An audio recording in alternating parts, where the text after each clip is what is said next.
Welcome to Scoop and Scale, where we dish up the science and weigh facts about mostly equine nutrition.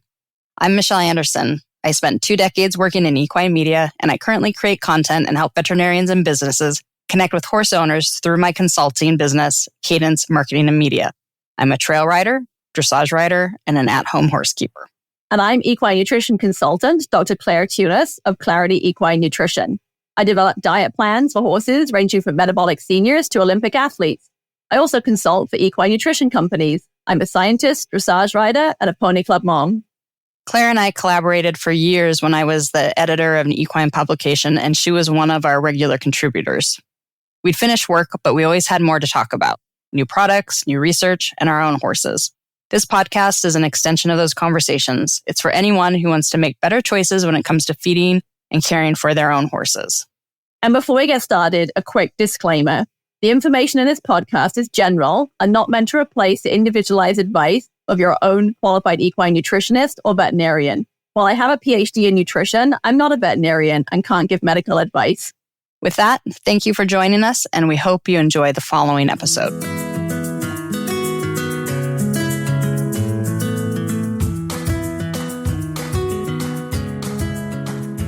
Things are heating up here in the desert Southwest, and that means the horses are starting to sweat more heavily while they're working. In fact, they're starting to sweat just standing around. It's annoying to come to the barn at the end of the day and have to groom off a bunch of sweat before we ride, but sweating's a vitally important thing because it's the main way that our horses' bodies lose heat through evaporation. Some horses, though, struggle to sweat adequately, and this can create a potentially life-threatening crisis situation, and we're going to talk about that today. I'm excited that today we're joined by Dr. Samantha Brooks from the University of Florida.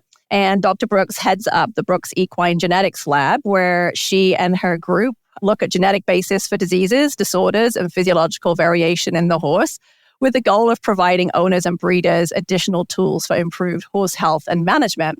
I had the pleasure of hearing Dr. Brooks speak at the Kentucky Equine Research Equine Health and Nutrition Conference this past February. And she and one of her colleagues discussed her research into anhidrosis in the horse. And after I personally helped manage some horses last summer that struggled with the condition, I wanted to have her come on and share what she had shared with us at that conference, because I think it's really important information, as many of us are trying to manage horses in hot and humid conditions. So Dr. Brooks, welcome. Thanks for joining us. Great. Thanks for having me. This is definitely a hot topic. Yes, no pun intended, huh? It is. And I mean, it's really stressful for people who have to manage these horses. I mean, you often feel like you're ripping your hair out, right? I mean, yeah, absolutely. It is extremely frustrating. I think we underestimate sometimes how being unable to cool yourself or to escape an overheating situation is really a life-threatening emergency. And when it happens chronically, really negatively impacts quality of life, both for horses and for humans. Yeah, and I actually gave a webinar earlier this week on sort of feeding for the heat and was doing, some background research for that into sort of heat stress and heat illness and the like. And I think we may not even see the signs externally in the horse, but the damage that's going on in muscle tissue and that kind of thing when they can't, and the digestive tract. I mean, it really is. It's a bad situation and we may not even realize it. And I mean, you're living in Florida, which obviously gets very hot and humid. I'm living outside of Phoenix, where it's just crippling hot. We don't get as humid as you, obviously, but very hot. So I think anhidrosis is definitely on the radar of horse owners that live in our areas and across the South, where, we have the heat and humidity. I suspect some of our listeners might not really be familiar with anhidrosis if they're living up north and in cooler climates. But I know as we were chatting before we started recording that, you mentioned actually they may be seeing anhidrosis and not realizing it. So hopefully this conversation as we go through this today, if you live in a cooler climate, I would encourage you to keep listening to this. Don't think, oh, this doesn't apply to me because I live in the Pacific Northwest or I live in England or, whatever, wherever you are, where you don't think it's particularly hot in your horse. Well, my horse isn't going to have anhidrosis, because hopefully we'll touch on as we go through this that actually this is a condition that's affecting more horses than perhaps owners are realizing. So I guess we should start off with at the beginning, right? What even is anhidrosis? We've hinted at it, but what is it? So the word anhidrosis, the root of it would be so loss, and hydrosis is watering, right? So the word itself just means a loss of the sweat response. That can happen for many, many different reasons. Just like the term colic, it really means belly pain, and you can have many causes for colic. You can have many reasons for the loss of the ability to sweat. Some of them are a little bit easier to manage, something that may be related to diet or training or skin health. And other things we have yet unsolved and are working on now. It also can happen sort of for a brief period of time. We call that an acute episode. And in some horses, it becomes ongoing and sometimes unrelenting, and we call that a chronic version. So anhidrosis as a term just means they've lost the ability to sweat. So how common is it? I mean, how many, if we're looking at our horse population, how common is it, do you think? Well, that's a bit of a challenge to get a good measure on, in large part because it sometimes goes unrecognized. Some of these horses, in fact, most of them, will continue to sweat to a lesser degree as that sweat response sort of starts to diminish. So the signs an owner might notice would be perhaps reduced performance or exercise intolerance. They might see more rapid breathing, which is sometimes confused with conditions like heaves. They might notice skin rashes, which they think might be dermatological in origin. So one issue we have is that if you aren't very aware of it, it's easy to miss what the actual underlying process is because it looks like a lot of things. The other challenge we have is just there have not been a whole lot of really systematic studies.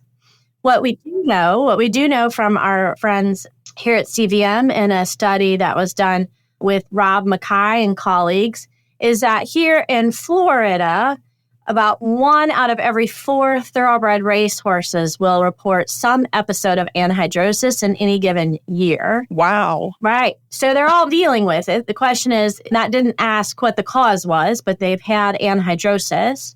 And from our work, we were targeting our advertising, asking for cases. So I can't really say I can give you a percentage for different breed groups because it was sort of a biased question because we were really going after cases.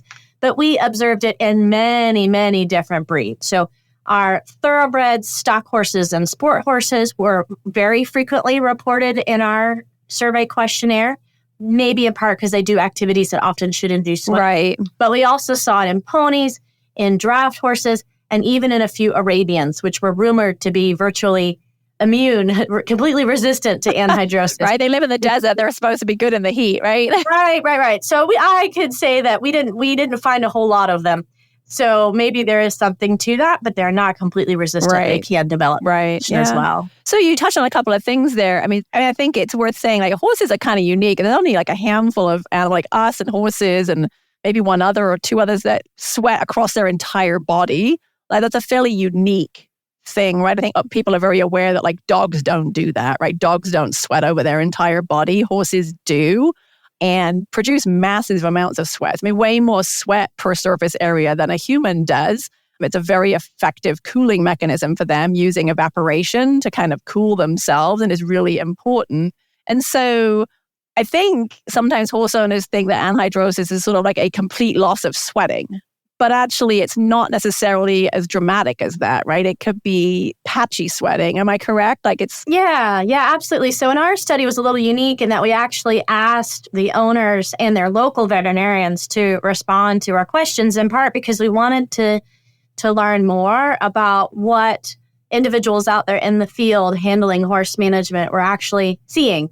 And what they reported more often was a partial loss of sweat. So, and frequently that would be somewhat regional in that rump looked like the first area to be affected, followed by, places like the neck that are often very, very, very sweaty. So probably the total sweat production across the whole body might have been reduced, but because the rump has perhaps a slightly lower density of glands, it was the first one to go completely dry, which is where horse owners tend to notice it, is that you've got a dry saddle pad when you thought it should have been wet, or, the horse who normally is sweaty nose to tail all of a sudden really only appears to be doing the job on the front end.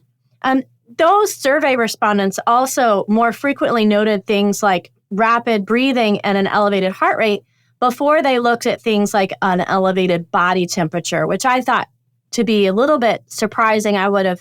Being hyperthermic to me is sort of one of the classic signs. This horse is overheating, but isn't sweating the way you expect them to. And here at UF, when we've had a few of these horses, one way we've definitely been able to notice what was going on is that, we might have 3 or 4 horses in the same paddock of similar breeding, similar hair coat. So no Shires, just all light summer hair coats. And of those, one of them is struggling with overheating while his comrades in the same environmental conditions are not. So that rapid breathing, it was something that tended to catch people's attention more frequently than just the body temperature. We certainly saw that in a horse in our barn. My daughter actually feeds on a weekend night, and she walks down, and even from 30 feet away from this whole horse in its stall, a pipe pen. So we have pipe pens for the airflow because it's so hot here, so you can really see the horses. I mean, it was really interesting to me that even at sort of when she was 15 at the time, from 30 feet away was like, Mom, that horse is breathing really heavily and way more than the other horses standing, in the stalls in the line kind of thing. So the respiratory rate is definitely, that really caught her eye. So it's interesting you say that. Yeah, it's great. That's great use of our observation skills. We talk about that a lot in health management. And that, you might also notice that their body posture tends to reflect that they are not comfortable. But all these things are a little bit tough to kind of put a pin on and say, absolutely 100%, this is what's going on. We are here in Florida. We do have a longer warm season than some other areas of the world. And so I would say that there's more opportunity. There's more evenings where you can come in and see that horse standing in the barn and might notice that by 6 o'clock, he really should be comfortable and he's not. We also, I think, are getting to the point where we have a little bit better awareness of the condition itself. I think because we all now kind of know someone who has been impacted by the disease. And that kind of creates the idea that this is a condition that is maybe just specific to hot climates like you have there in the desert Southwest and like we have in the deep Southeast. But our survey revealed that, in fact, that wasn't the case at all. Indeed, we had owners reporting to us that they had had a horse diagnosed in places like Oregon. Wow, in yeah. That cool and damp North American sort of Northwest ecosystem, and Ireland. So Ireland, I know, not known for a hot and humid summer. No. But we got some really compelling footage of a horse who was suffering through an attack in Ireland. So I think that this is a condition that so far from our data appears to be common to lots of horses and lots of horse breeds. And there likely is an interaction with the environment in terms of how much mileage their cooling system can handle, but it's not at all unique just to the tropical climate. That's really good to know. Not just a Florida problem, which absolutely you prompted me early on that. Absolutely. So are there factors that put horses at a greater risk for each of these forms of anhidrosis? I mean, is it different, the kind of a temporary one that kind of comes on and is more transient versus the chronic? I mean, are you seeing different risk factors? I mean, what are the risk factors that people should be considering? Oh, for sure. So horses, they use many of the similar mechanisms for cooling as humans, as you mentioned at the beginning, right? Which is sort of unique across animals. It's just humans and horses and a couple species of monkeys that rely very heavily on sweating, because in terms of physiology, it's a pretty expensive process to go through because you're using a lot of water, which is sometimes a very scarce resource. And in the case of humans, you're using a lot of salt. And in the case of horses, you're using both a lot of salt and a lot of protein to get that water back out onto the skin. So as a complex process like that, there are a number of ways it can be interrupted. In horses and in humans, you can't exhaust the mechanism just through overtraining, especially in an animal that may not be acclimated to their current environment. They just are not physiologically geared up maybe to deal with the volume of sweat that they need to produce in order to maintain their body temperature by evaporation, right? And of course, one of the reasons we see the signs we do in horses is that if evaporation can't keep up, they will rely on other mechanisms of cooling, which in the horse is primarily panting. So they do breathe harder just to try to run air through their lungs to pull heat out that way. Dog, in contrast, panting is their primary mechanism. And then two of the other mechanisms are things like convection, so moving air, and conduction, so being against a cool surface. Horses don't do a whole lot with conduction. Dogs do. When they come into your kitchen and kind of sploot out on the cold wood or linoleum floor, they're trying to cool themselves that way. I have a funny story about that because I want my dog in the morning and I bring him back in my office. And under my desk here, I have one of those plastic mats on the floor so my wheelie chair doesn't get stuck in the carpet. And I took a picture of him one day lying underneath my desk in a pretty small space on this hard floor. And I stuck it on Facebook. And a couple of people responded and was like, oh, that poor dog, you need to get him a bed. So they guilted me into finding him a bed. So he now has a very nice little rectangular bed that fits in the spot, and he has not laid there since. Because I realize he wants to lay on the hard plastic because it's colder. Right. No, it's called splooting. It's the silliest science word ever. Oh, that's the best word. I know, it's great. You should Google splooting squirrels. It's hilarious. Okay. And bears. Bears do it. Lots of species do it. It's lots of fun. But yes, he's just trying to get better contact between his skin and that cold surface. I have an old dog. She does the same. She's a little stiff. She has a lovely bed. She wants to lay on the cold floor in the kitchen, even though it's hard. She just wants that contact to help her regulate her body temperature. Sadly, our horses can't do that, although sometimes we try to help them out by using some cooling blankets and ice packs and ice baths. We're doing not, if it's a dry, cool pack, it's not working by evaporation. We're working by conduction. But it's complex stuff, and they rely very heavily on evaporation, and evaporation requires getting water to the skin surface. So ways you can interrupt that: exhaustion. There is a limit to what can be done in a certain period of time, and especially in a maximally athletic animal who might have just changed their environment, maybe shipped down south for the season. They need some time to adapt, and without sufficient adaptation, horses and humans alike, we won't be able to keep up. And then it is, of course, an expensive process for horses and humans in terms of things like salt. So if you're not monitoring that electrolyte intake, they can get low on their electrolytes, and that will impair their ability to move that water. They use the salt to kind of pull the water into the gland and then out onto the surface. And without that, it's hard to move. So anytime we start talking about anhidrosis, we start checking these boxes off. What are the easy fixes? So exhaustion, electrolyte balance. Another one that people overlook, and a place where we often get some confusion, is other medical conditions. So things like Cushing's disease and skin allergies like insect bite hypersensitivity.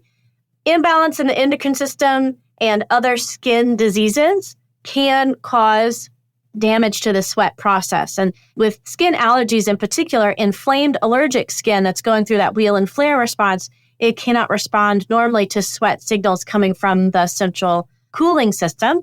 So you'll see loss of sweat. And one more that we picked up more often than I wish we had in our survey is that there are some drugs, particular in the antihistamine class, that will cause as a side effect a loss of the sweat response. Oh, that's good to know, because so many horses are on antihistamines, actually might included for just summer buggy things. Yeah, exactly. So that's a double whammy, because you got the itchiness that's reducing the sweating. And then if you're on the wrong antihistamine or at a very high dose, it itself can shut down the sweat response. So something to keep in mind, and make sure you discuss with your veterinarian if you think that you have a horse that's not sweating correctly. And the definitive test for that is it's a quantitative intradermal terbutaline sweat test, which has an acronym, which is a real mouthful. But they'll actually do a tiny injection of a drug called terbutaline, which will activate the sweat glands right in that area. And then using an absorbent pad, soak up all that sweat, and then you can weigh it. And here at Florida, our clinicians did a fantastic job of setting some guidelines for what was sort of the sweat response observed in a population of horses to use as a relative guideline for where a horse should be. So, that's awesome. Yeah, if you think you're seeing it, but you're not sure, there is this quantitative intradermal terbutaline sweat test, but it is not as commonly used out in the field as maybe we might need it to be. So you may have to ask around a little bit to see if someone is able to perform that for you. It's not expensive in terms of materials. It's just something that a lot of our veterinarians may not do very frequently. Right. So new, huh? Yeah. No, that's super. And I think it's worth saying too that fat is insulating. It's putting my, as my nutritionist hat. Like if your horse is overweight, fat is insulating. So horses they're just going to get hotter and need to sweat more. I mean, having your horses be good weight for the work they're doing. And to your point about adaptation, it can take 10 to 14 days at a minimum for horses to adjust to being in a new type of climate. So I think that's, there's a reason why we ship all the horses to the Olympics early. It's an Olympic year and they're not going anywhere super hot this year, but certainly when they've been to hot, humid climates in the past, we try to get them there early. And that's one, it's not just the jet lag, it's that as well. So Right. Yeah. The horses and the humans, the athletes of all types, they need that time to adapt, right? So let's say you've got a horse and we've checked off all the easy fixes. It's not his tri-hist. It's not that he's decided he doesn't like the taste of this electrolyte block. And you've gone through some basic blood work and you don't have a rationale for his condition. In that case, then the diagnosis becomes what got put into this catch-all basket called chronic idiopathic anhidrosis. So a horse who has anhidrosis for reasons that we may or may not understand. And we'll get more into that. But thinking about management strategies for an acute horse, management's important, but for a chronic horse, it's paramount. And some of those strategies definitely include things like maintaining an optimal body weight, right? Because you want to do everything you can to support all their body systems so that they can best endure a chronic disease that we, to date, have no targeted treatment for. So as you say, a horse who's too fat is going to struggle both in exercise and in a hot climate. And that's going to make them a little bit less strategically able to handle it. These horses will sometimes pant so much that they actually burn a lot of calories. And so a horse who's too thin may become extra thin. And they become quite stressed if they aren't able to find a place in the paddock that's cool or a place in the stall under a fan. And that stress can cause them to start to burn extra calories. We like to make sure that their overall skin health is as good as can be. So that might mean doing things like making sure we've cleared out any other skin conditions like rain rot, right, or as we tend to call it here in Florida, the acid rain, because it seems to take on a slightly different torture here in Florida sometimes. Yeah, for sure. We noticed a lot of the horses, and I think it was mentioned actually at the conference, but like losing the hair off their faces, which we just, always thought was just sort of like the summer creeping crud. And so I sat there kind of going, wow, like that could actually be linked to a sweating issue. Like, they kind of just literally around their noses, and that they just, as you go up their face from their nostrils to their eyeballs, like the skin has come, their hair has come off and they're bald. Right. No, that's absolutely true. And it sounds sort of illogical at first until you think a little bit more about how the horse sweat mechanism works. So they use not just salt, but also protein to help to move that water out onto the skin surface. And they're quite famous for a protein called latherine, which they use in huge amounts to help to move sweat. And if anyone out there has ever had a horse out that they've been worked into a good, honest sweat and has been trying to deal with their tack and equipment afterwards, you are familiar with the effect of latherine, right? Like that foaminess. Yeah. That's how latherine got its name. And it's the proteins at work in that sweat. When it encounters friction, it creates foam. That's because this protein, it has a particular composition that gives it surfactant properties. So surfactants like soap, they have one end that likes water and they have one end that likes oils. And so they can create these bubbles really well, but they're also great at creating biofilms and interfaces between water and oil. So our hypothesis is that horses use a lot of protein. They may be saving on salt because evolutionary-wise, they may have had a harder time finding salt than early humans did. But also, these proteins might be extremely important for skin health by A, helping that sweat to dampen all of that hair coat. We typically don't have much for hair coat, right? So our sweat to get smooth and evenly wet across the whole surface of the skin, not too hard. Horses have fur, right? As a furry sweating creature, they may need help dampening that coat to get effective evaporation.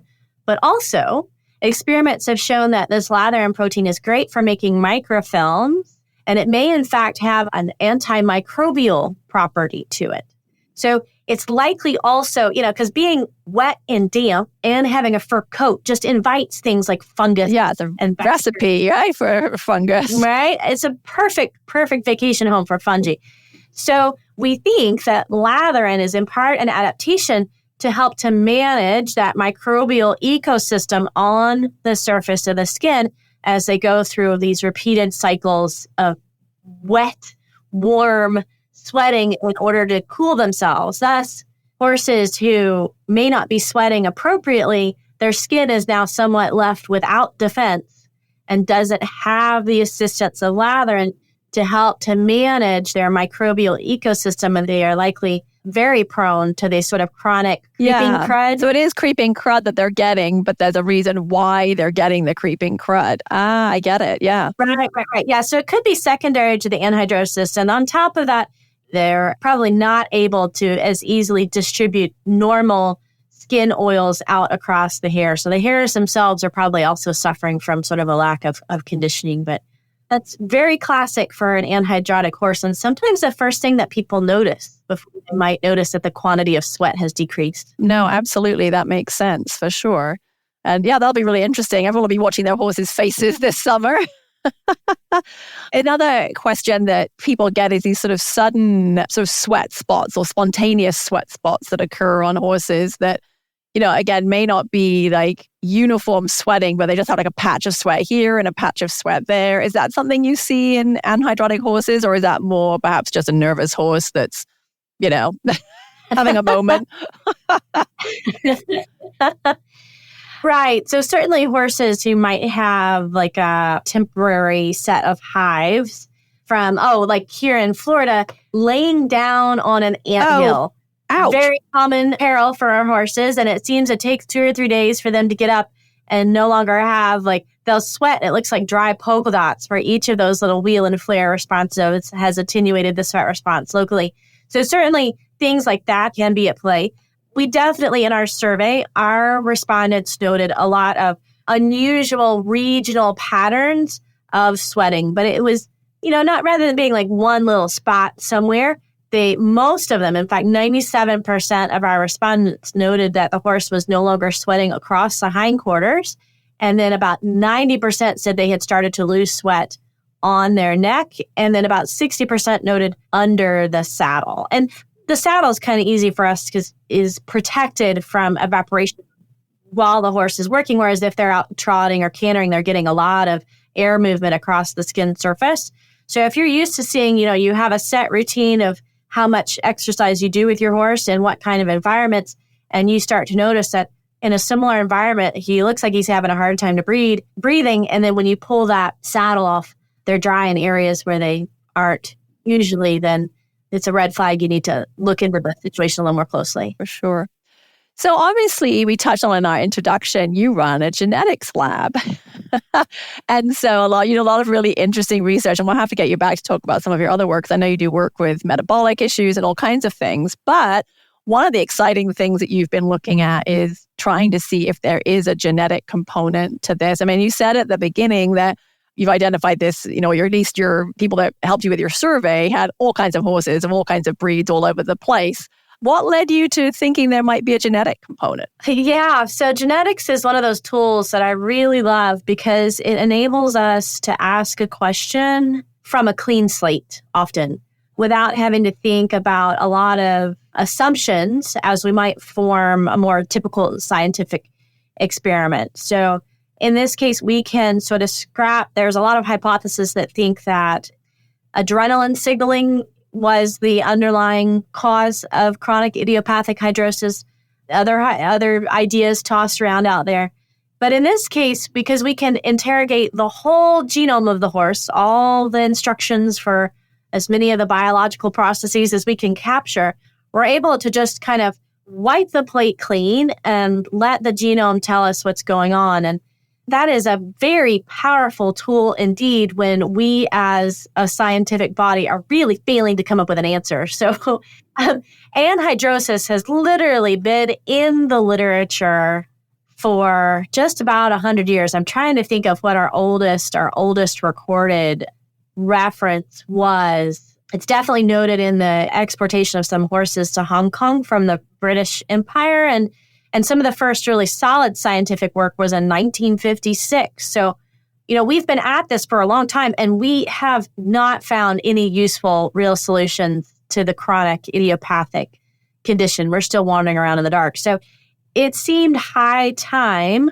for us to take something as frustrating as chronic idiopathic hydrosis, where we have no targeted treatment, and look at it with a wide open mind to see where the actual issue is arising. So that's kind of where the geneticists become involved, because it's a little bit tough to do. It becomes a big thing. Right. We get some big files and you kind of need to know what you're doing. So we often collaborate with our veterinary researchers so that we can get just the right mix of expertise. But before we talk about the genetic works a little bit more, I think it's worth just pointing out, as we've touched on a couple of times, there are no known treatments for this condition. Like, there is no scientifically proven. I mean, I know our listeners are going to say, well, I use dark beer, or I bought, this supplement with, this in it, that in it, my horse stopped sweating.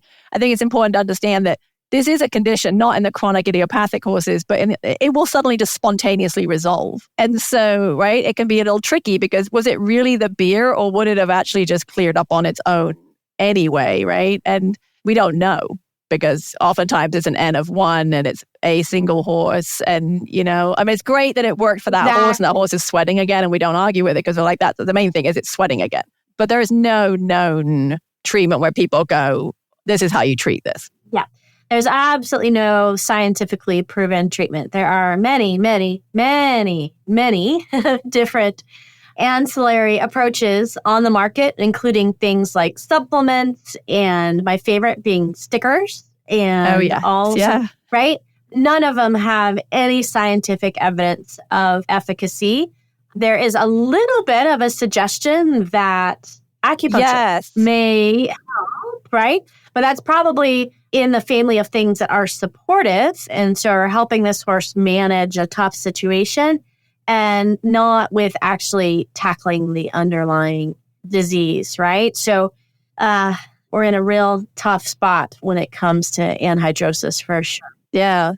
So to really treat something effectively, we kind of have to really understand how it's working, right? So we can try to find a treatment. And we have a great understanding of how horses sweat and why horses sweat, and we understand what lathering does and everything we've discussed, but we need to understand why some horses have this and why others don't, what the actual underlying mechanism is. So that's, I'm guessing, what you're trying to get at with your genetic work. And have you found anything? Yeah. We've made some very interesting discoveries. So one of our veterinary collaborators had previously done a little bit of an epidemiology study where he found that the occurrence of the chronic idiopathic form of anhidrosis differed significantly by breed, and breeds also differ in their genetics. So that's a nice sort of piece of circumstantial evidence.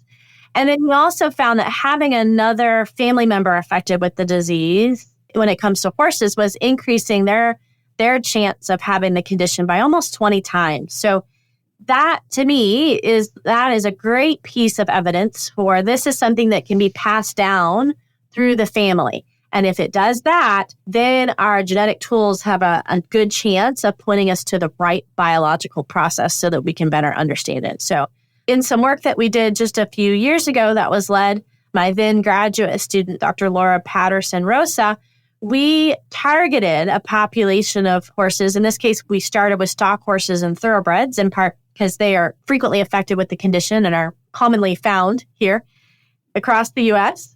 And we first had to very carefully go through and make sure they fit that chronic idiopathic definition, because as we've gone over it, there's a number of ways that you can lose your sweat response. So we eliminated a lot of horses from being able to participate. But in some cases, we pointed out an easy fix and they were super happy to be kicked out. Great. So yeah, sometimes it's a blessing to being kicked out of a research study. Right. Hey, guess what? We have an answer. You don't fit the definition. Go fix this. You'll be good, right?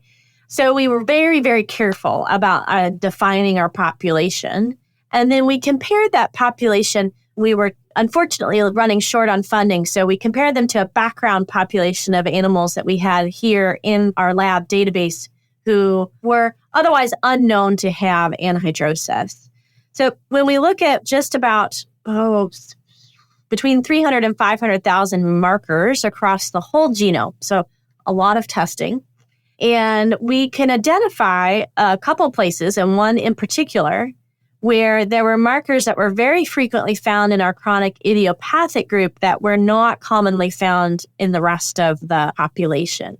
That's great. It's like having a street address for the criminal that you need to go and find, right? It gives you a place to go. And then we have a wonderful databases available for the horse through the efforts of our Horse Genome Workshop and the rest of our scientific community. So we can now, once we have a street address, we can essentially sit down at the computer, pull up the genome, and we can look at that area and see, okay, which genes are in this area and what do they do? It's phenomenally powerful.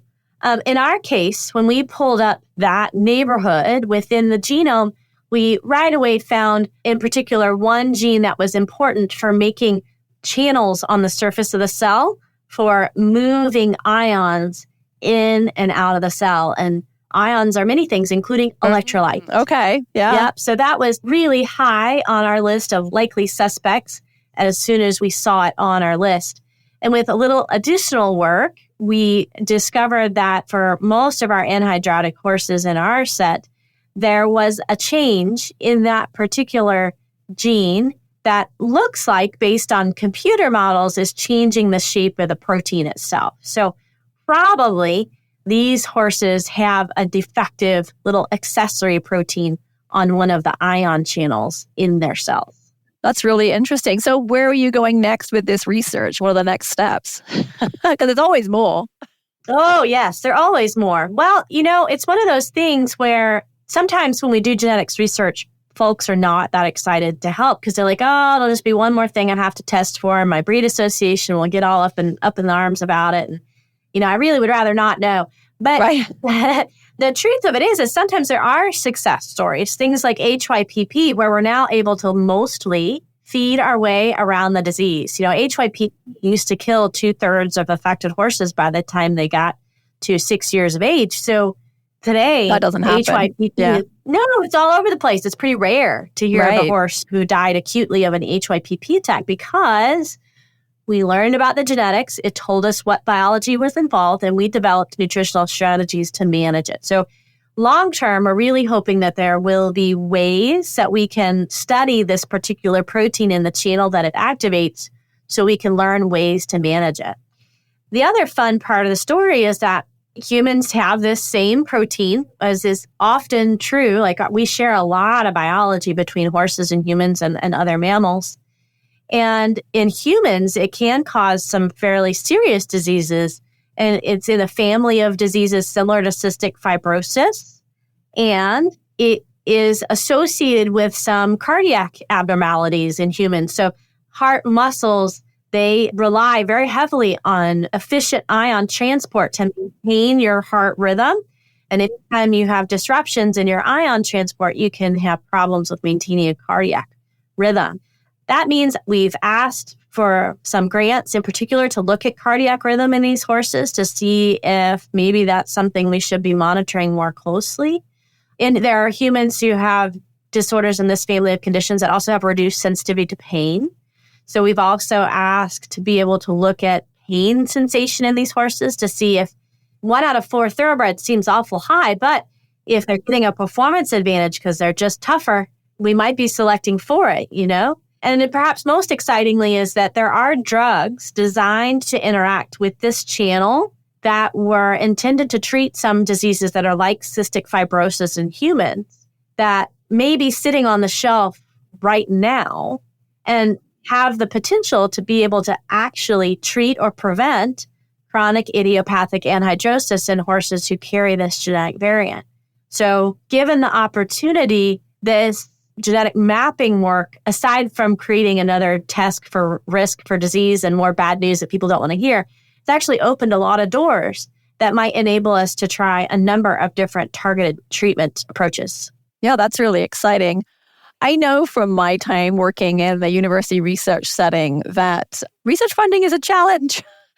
finding and endless, writing grants and praying and hoping that, they like what you want to do, and someone will give you the money to keep doing the work you're doing. And I believe that some of your initial research was, you had some funding from, so the Florida community or whatever, as well as some of the associations and things. If there are people out there who feel really passionately about this, because I know horse owners, do sometimes feel if you've managed horses with this condition, it is really challenging. If somebody felt motivated to try and contribute to your research, are there ways that they can do that? Oh, yeah, absolutely. Absolutely. So on our website, we definitely have a donate now button, and they can always send in a donate and target it towards anhidrosis.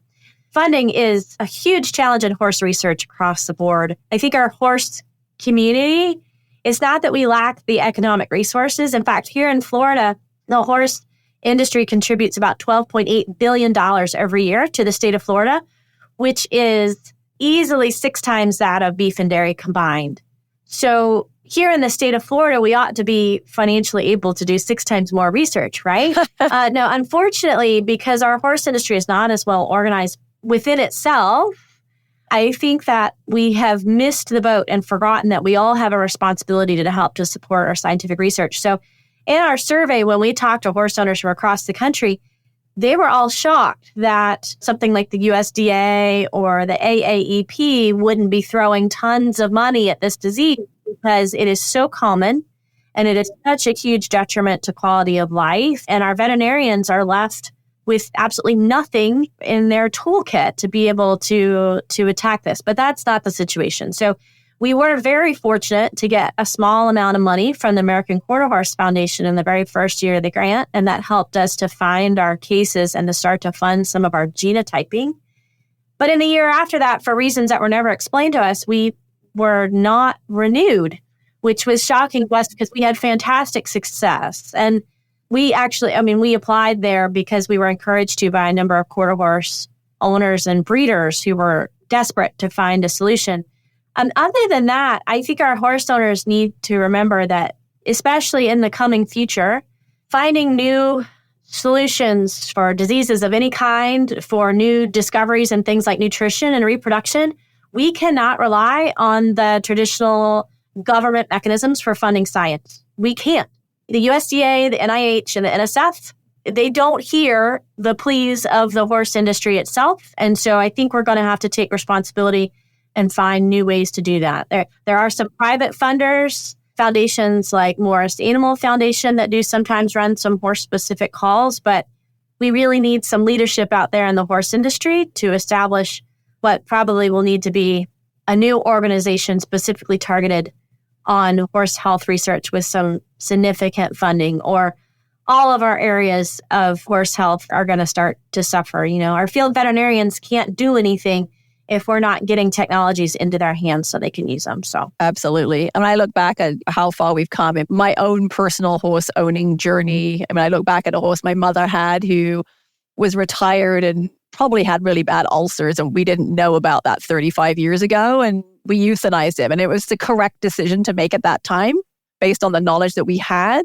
But today we have so much more knowledge because of all the research. And yeah, you make a really good point. And it would be very sad if forward momentum kind of didn't keep going. And I think a lot of horse owners and the general public really, we don't talk about how research funding works. And yeah, I really hope we can get some more of our colleagues on here talking about their research and kind of bringing a little bit more of awareness to that, about there's so much good work going on in our universities, some brilliant people, some really exciting stuff being done, but so much of it is hanging by a thread as to whether or not it can continue because of the funding. It's expensive.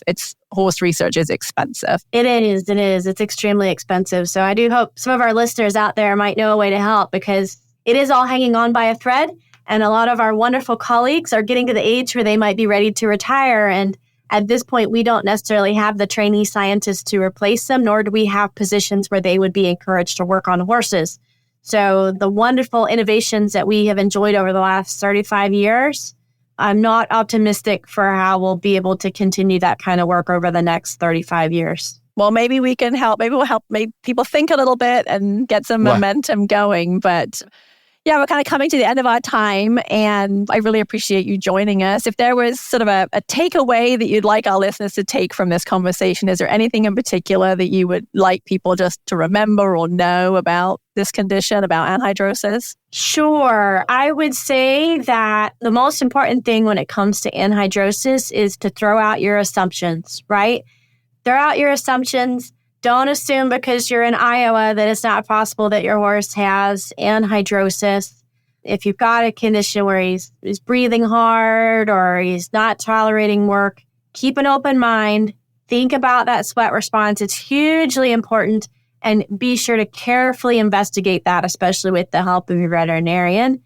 And if it comes back that he does have chronic idiopathic anhidrosis, then excellent management is the name of the game, and hang on there because science is trying really hard to help. Oh, that's awesome.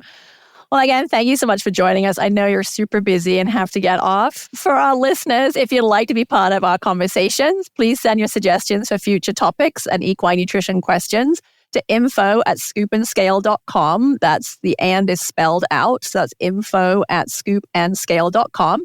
You can also find me, Claire, at clarityequine.com. And please make sure to subscribe to our podcast wherever you like to listen, and join us on our social media and share with your friends. It's always a great compliment when you share with our friends.